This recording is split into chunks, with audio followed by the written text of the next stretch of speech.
Americans is not just a nationality. I believe it's a calling. I believe that I know that we are, but as Americans, whether you were born or naturalized in America, we are but a handful of the fewest people in the history of mankind that have been given an opportunity to live in a place like the one we have.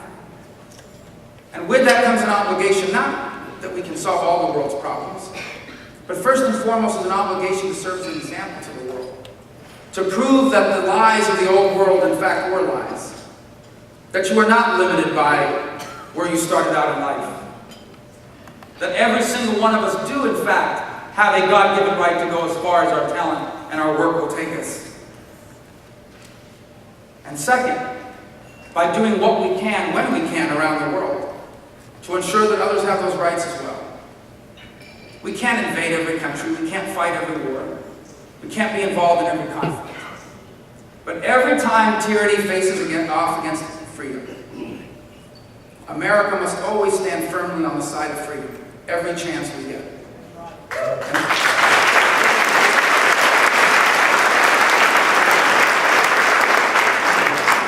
I am actually very hopeful about our future. I'm not just hopeful because I think we're going to win a lot of elections in 2014. I do actually believe that.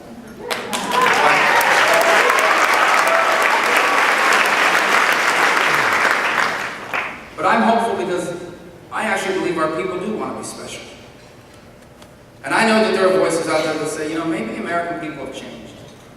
Maybe we've reached a point in our history where Americans just want more government, where they've given up on trying to be different. Maybe there's been this change in our society, and this is all reflective of that. I know that there are some who voice that. I personally don't believe that. I don't. Even here tonight, as I was sitting here, one of the people working here handed me this note. It's in Spanish, so I'll say, you know, the translation. Suffice it to say that it's just a note of gratitude to America. He actually wrote it to me, but the gratitude's not to me. It's gratitude for America, for giving him the opportunity to live in freedom and to be able to realize his dreams.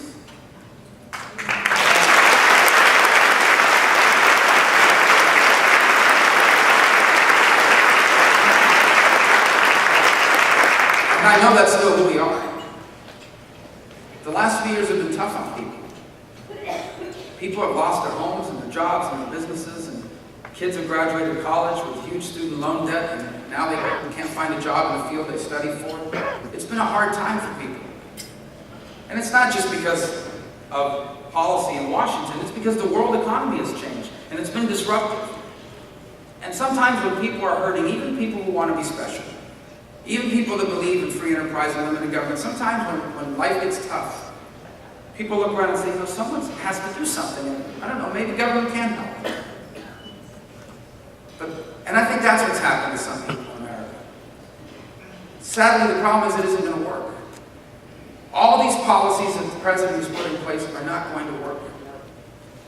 I'm sad to say this, but they're going to fail miserably. And it will hurt America in the short term.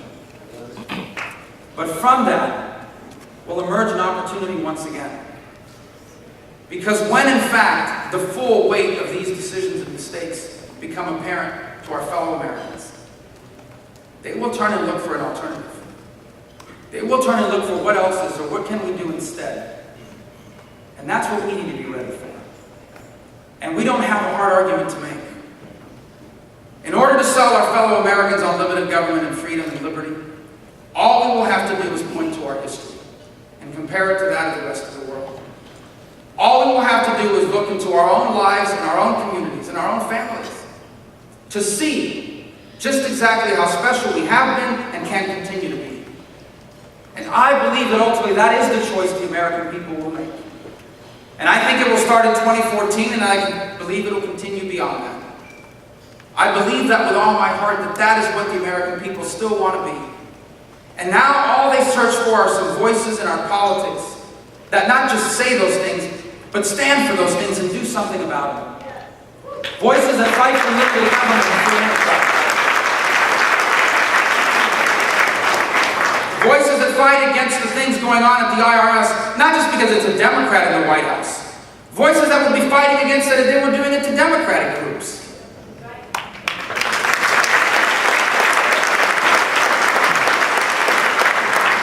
The time is coming when the majority of the people in this country will look for an alternative to the disaster of the last 5 years. In fact, I think that time is here now.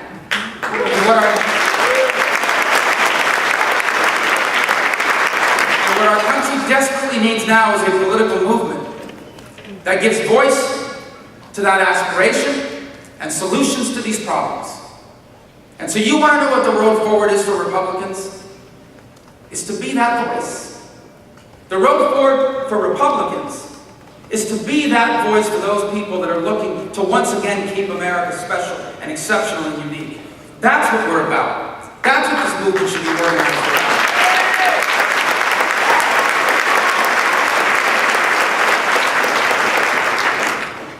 And it'll be more than just about politics. Because if we succeed not just in convincing the American people to follow us in a direction that doesn't just keep America the same way that it is. Our goal is not just to give our kids the America that we knew. Our goal is to give our kids an America that's even better than the one we knew.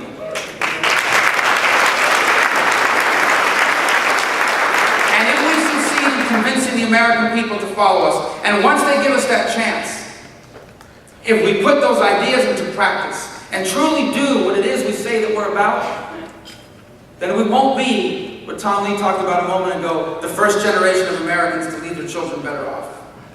What we will be is the next generation of Americans who will leave their children what Americans have always left their children, the single greatest nation in the history